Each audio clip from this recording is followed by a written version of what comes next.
تو عرض کرنے تو ان کے فتنے سے آپ حضرات بچیں. بس ایک واقعہ میں پہلے بھی سناتا رہتا ہوں پھر سنا دیتا ہوں.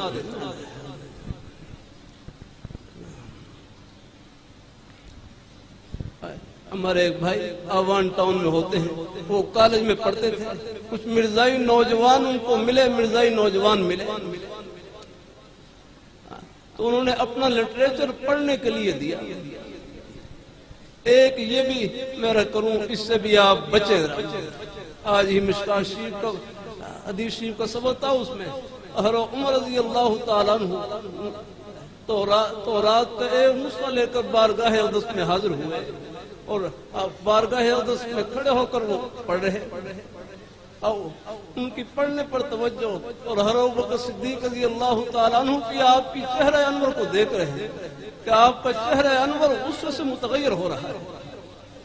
پھر حضرت عمر رضی اللہ تعالیٰ عنہ کو جھنجھوڑا. عمر حضور کے چہرہ انور کو نہیں دیکھتے. عمر رضی اللہ تعالیٰ عنہ نے جب چہرہ انور پر نظر ڈالی تو غصے کے آثار نمایاں ہیں, تو فون پڑھا اعوذ باللہ, اعوذ من غضب اللہ ورسولہ, رضیت باللہ ربا وبالاسلام دینا وبمحمد نبیا. اے اللہ تعالیٰ کی ذات پر خوش ہوں رب ہونے کے اعتبار سے, آپ پر خوش ہوں رسول ہونے کے اعتبار سے, اور اسلام پر خوش ہوں دین ہونے کے اعتبار سے.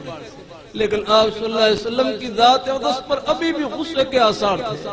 آپ نے پھر ایک جملہ ارشاد فرمایا یہ تورات آپ پڑھ رہے ہیں, آج اگر صاحب تورات بھی زندہ ہوتے ان کے لیے بھی میرے قدموں کے اندر آئے بغیر ان کے لیے چارہ نہ ہوتا, میری اتباع کے بغیر چارہ نہ ہوتا.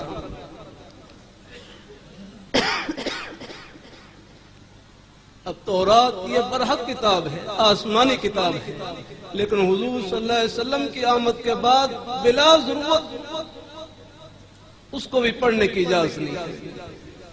اس لیے ہر ایک کا لٹریچر نہ پڑھیں. ٹیلی ویژن پر بھی بڑے فتنے آتے ہیں. اپنے اکابر حضرات پر اللہ کا شکر ہے, روشن چہرے قیامت کی صبح تک رہیں گے. ہاں, میرا اللہ کا شکر ہے کہ اس پرفتن دور میں بھی اللہ نے ہماری جن بزرگوں کے ساتھ نسبت جوڑ رکھی ہے, ان کا جنتی ہونا اللہ نے دنیا میں دکھلا دیا ہے. اب ان کو چھوڑ کر کہاں جائیں گے؟